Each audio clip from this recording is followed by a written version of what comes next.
tadi makan rawon depan saya. Yang merah. Nih masih FKUB ini kayaknya. Udah pangsiun. Saya gini, justru kehadiran NU itu adalah membangkitkan para ulama.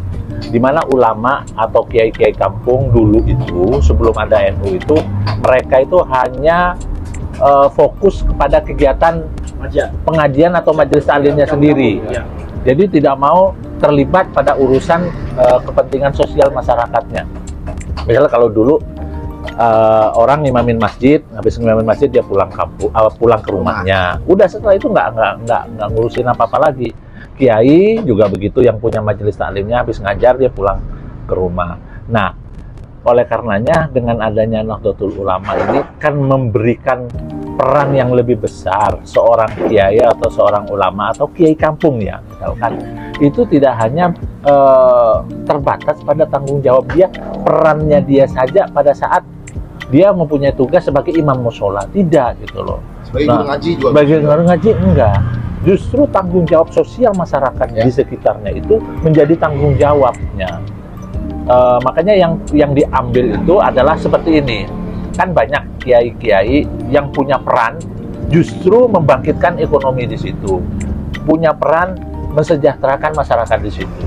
Dulu itu pesantren-pesantren itu yang menjadi kebangkitannya justru memberikan sumbangsi kepada rakyatnya. Kan kiai-kiai itu kan biasanya dia juga sebagai kiai tapi punya tanah. Nah, tanahnya itu, penghasilannya itu diberikan juga ke Saya kenapa ada pandangan bahwa kiai-kiai nggak usah politik lah. Sebenarnya itu orang-orang yang kagak suka kiai maju karena akan bersih. Dia terganggu kepentingan dia kalau ada yang kiai-kiai maju politik. Justru kalau ada yang kiai politik punya moral, menjaga diri sekali, jadi nggak mau melakukan hal yang negatif. Kalau kiai maju politik loh, kan pada orang kiai politiknya musik pondok, kiai itu pada malah yang mereka yang sebenarnya tuh contoh konkret itu sudah ada di muassis kita, bahwa Mbah Hashim, Mbah Bisri, alim agama, ahli strategi, ahli strategi politik, ahli strategi negara. Mbah Hashim itu yang mendirikan Masyumi, Pak. Ya kan? Tapi ahli hadis beliau. Gitu. Kemarin saya ketemu dengan silaturahmi dengan Kiai Supron, diskusi banyak. Memang dari kesimpulan pembicaraan itu, selama kita tidak mandiri, maka pemikiran kita, bahkan sikap kita, bahkan tindakan kita itu tidak bisa, akan tetap dipengaruhi orang lain. Gitu. Selama sikap dan pandangan kita itu dipengaruhi orang lain, selama itu pula kita itu akan sulit menentukan nasib kita gitu loh, nasib bangsa dan bangsa negara, nasib umat ini akan sulit gitu loh, karena kita akan terkooptasi oleh kepentingan orang-orang tertentu. Nah, untuk supaya itu, makanya NU itu kan bangkit itu supaya ulamanya, kiai-kiainya itu mandiri dalam bersikap dan berpikir gitu loh. Dia tidak terganggu kepentingan orang lain.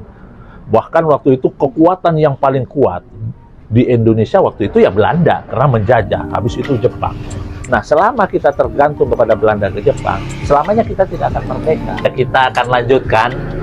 Memang kalau kita ngobrol sambil ngopi itu dahsyat, terang gitu kan. Di balik ngopi ada banyak cerita, maka kita akan tunggu selanjutnya di Kopi Raja, komunitas aspirasi rakyat Jakarta, bersama tokoh-tokoh hadir saat ini nih ngopi. Alhamdulillah dengan kesederhanaan beliau nih, Ustaz Kiai Farhan adalah ketua FKUB yang luar biasa Jakarta Pusat, ya kan.